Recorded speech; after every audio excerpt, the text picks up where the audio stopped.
Yes, sir. We are back with another edition of Fast Break Bets presented by BettingPros. You know me, you know the voice of the guy. It's me, really real, villain real. Terrell Furman Jr. here at your service.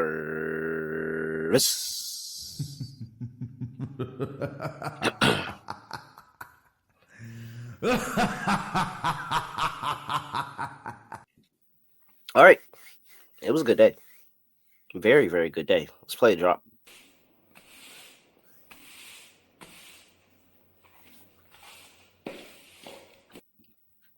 Beautiful, beautiful sound of a sweep on the podcast. Love when you get it because the Wizards, especially when you bet on the Wizards, like that. I think that is the best part of having the good day today, is because I just went with my gut. My gut. I mean, I had it going against me. I told you all the numbers of, hey, this is why we shouldn't take the 76ers. Hey, this is why we should take the Wizards. I know the Wizards suck, but this is a good get up spot for the Wizards. And you know what? To be able, the only better thing than hitting the Wizards ATS was if we had hit the Wizards money line, man. It was there. Corey Kissert, my guy.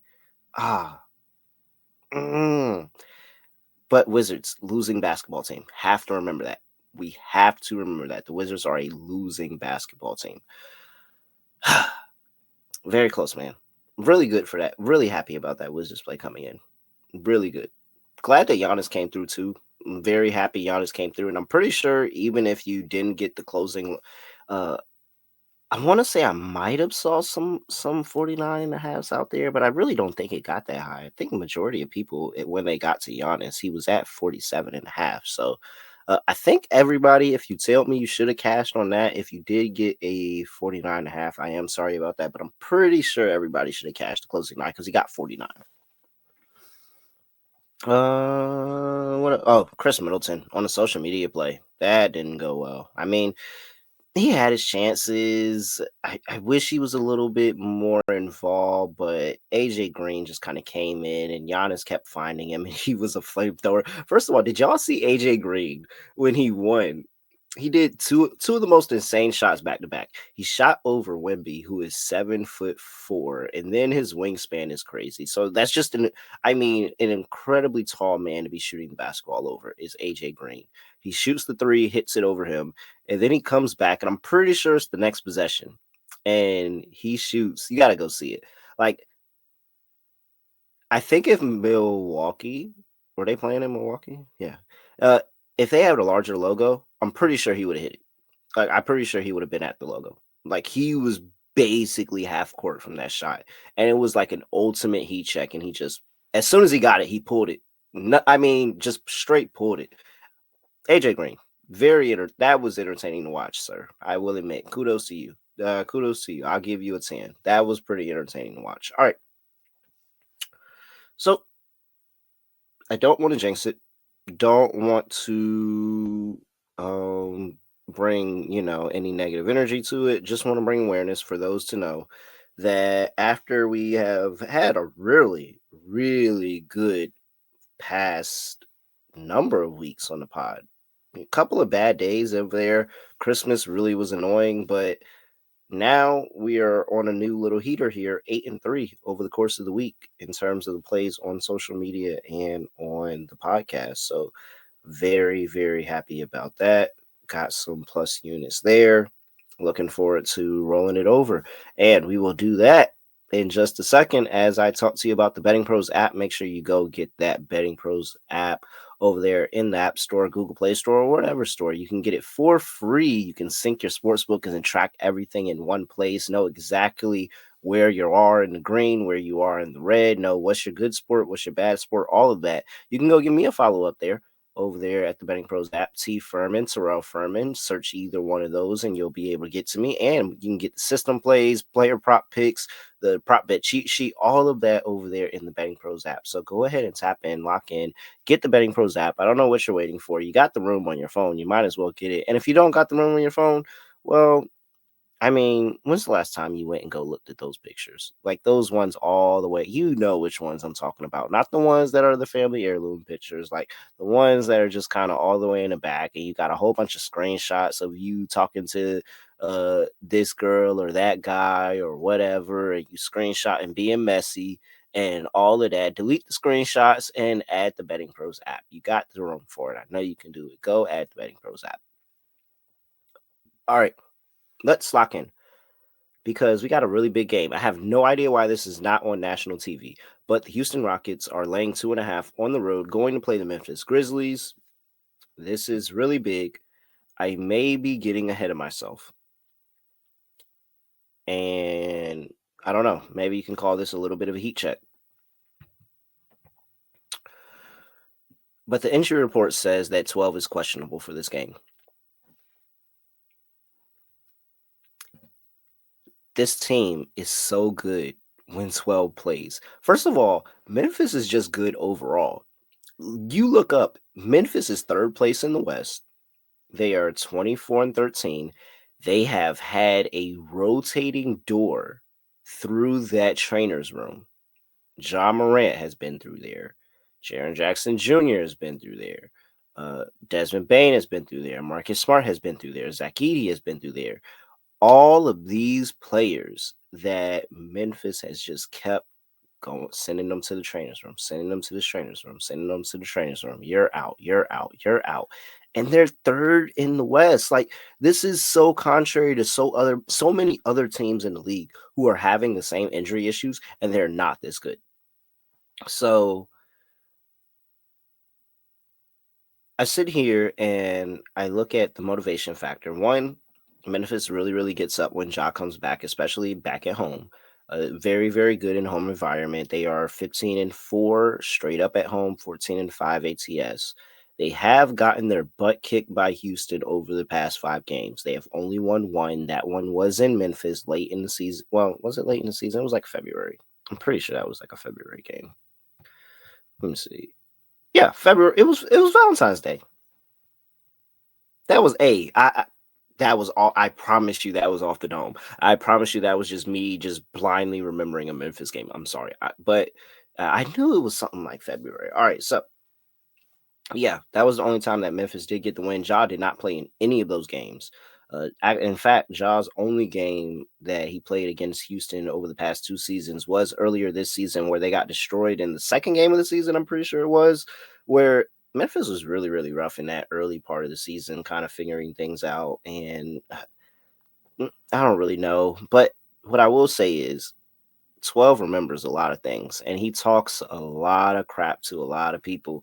And I think that knowing that Dylan Brooks and this Houston Rockets team got the better of him that bad early in the season, especially when they're now home in this game, especially when he's finally back and it looks like he's gonna be healthy and be able to play. I think 12 is gonna be able to make an impact on this game. And whether it's an impact for the entirety of the game or whether he's able to come up in spurts and come up really big for his team, he's gonna make that impact. And I'm concerned about Houston with the injury report that Jabari Smith Jr. is going to be out for a while. I You don't want to lose scoring. He's a very solid defender, but you don't want to lose scoring. And Jabari Smith Jr. is a guy that can really, really give you some added and additional momentum on scoring the basketball. And yes, you bring in Amon Thompson. Yes, Amon Thompson is good off ball, gets some good backdoor cuts, is able to finish strong at the rim. But Jaren Jackson Jr. is down there at the rim in this game. If he plays, there is a questionable tag on Jaren Jackson Jr. All this is speculating that Ja and Jaren Jackson Jr. maybe Desmond Bane. I really don't need Desmond Bane, but I would love to have him for sure. I think Memphis is going to get this done. I think even in some type of 2 out of those 3 play, even if 12 doesn't suit up, but I think it looks like 12 is going to play. I think Memphis gets this done. So if you want to wait on this and you want to wait on the injury report, I fully understand. You guys know I'm giving you the plays the night before. I'm taking my chances. If something changes on the injury report, I may punt out of this. I may do something else. But there's no way if Ja is ruled in, if Jaren Jackson Jr. is ruled in, if Desmond Bane is ruled in, that Memphis should be a home dog in this spot. Like, I just don't think that this is a spot where Memphis should be a home dog. So if you're giving me Memphis as a home dog, I'm going to take them. I like Memphis plus 2.5 here. Sprinkle on the money line. I think they get it done. All right, play number 2 coming to you from the prop bet cheat sheet. We got Scotty Barnes to go over 4.5 assists. This is a juice play. Not going to lie to you. It's minus 130 in a lot of shops. Maybe you want to use this in a parlay. Maybe you don't want to bet this straight up. I'm going to go ahead and take it because I kind of think it might be free money. Now, maybe I just jinxed it. I just knocked on wood. This is a wood table that I have this thing sitting on. Believe me, it is a wood table. So knocked on wood. Hopefully I didn't jinx it. Again, you guys know I'm very, very superstitious about stuff like that.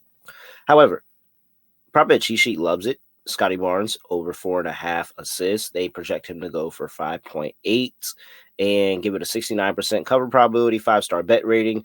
19 of 24 this season is Scotty Barnes to this line. He's been over in 3 of his last 5 games. He's been over in 6 of the last 10. So the recency is there. He's been good head-to-head, been over in his last 3 games against the Cleveland Cavaliers. And I wanted to make sure I looked at every angle. Hey, is Scotty Barnes only getting this because there's been so many injuries to this Toronto Raptors team that, hey, they forced the ball in his hands? No, Scotty Barnes really, really looks at himself as a point guard. In fact, it's in his Instagram bio. 6'9" point guard, Toronto Raptors. He sees himself as a point guard. This team sees him as a point guard. Even with Emmanuel Quickley in the lineup, and of course, Emmanuel Quickley is probably going to have the ball in his hands a good amount of time, Scotty Barnes has still been really, really good into this line. He's been over in 12 of his last 15 games playing with Emmanuel Quickley. So I feel good about him having the ball in his hands. I think the only thing that's scaring me is the scoring, because I do think that Cleveland may lock down in this game. You know, Cleveland can be a really good defense. Toronto's been horrible. Toronto couldn't score against the Knicks tonight. However, Scotty Barnes still found his way to 5 assists. And this, you could tell me and sell me on this being a kind of a little bit of a letdown spot for Cleveland after the big game against OKC and now Toronto coming into town. Like, I could 100% sell, believe that somebody could tell me, hey, this is a little bit of a letdown spot for Cleveland. Might be more opportunities for Toronto. I like Scotty Barnes to go over his 4.5 assists, minus 130. And we're going to take Memphis. I'm taking them on a money line. I'm also taking plus 2.5 as well. Probably just going to split the bet between the two and get some plus money on that money line play. But I do think Memphis is going to get this done. Those are my 2 plays for a Thursday in the association. I do have some social media play. Let me see. What am I on the schedule for tomorrow? NFL on the social. Okay, so I will have. Oh wait, is that tomorrow? No, that's next week. Okay, so yeah, I do have another basketball play dropping on social media, and hey, maybe I'll get into some college basketball and I'll drop it in Discord. Make sure you get in that Discord, bettingpros.com/chat. But maybe I'll get into the college basketball weeds a little bit on a Thursday as well. We'll see. But I'm at really real __. Give me a follow. At BettingPros on X and TikTok is us, and at BettingPros NFL on Instagram, youtube.com/BettingPros, where, hey, if you are subscribed, you do drop a comment on any Fast Break Bets video this month, you will have an opportunity to win a Trae Young signed jersey. Make sure you do that so you can have a chance to go win that Trae Young signed jersey and his uninspiring autograph. I don't think his autograph looks pretty cool on that jersey at all. Ty T Young. I mean, well, I get it, but like, I just don't like Trae Young, guys. I don't. All right. Here we are. Let me stop rambling and let you guys get out of here. I have nothing else to say, nothing else to do. No other way of ending the podcast. Just going to end like this. We are out of here.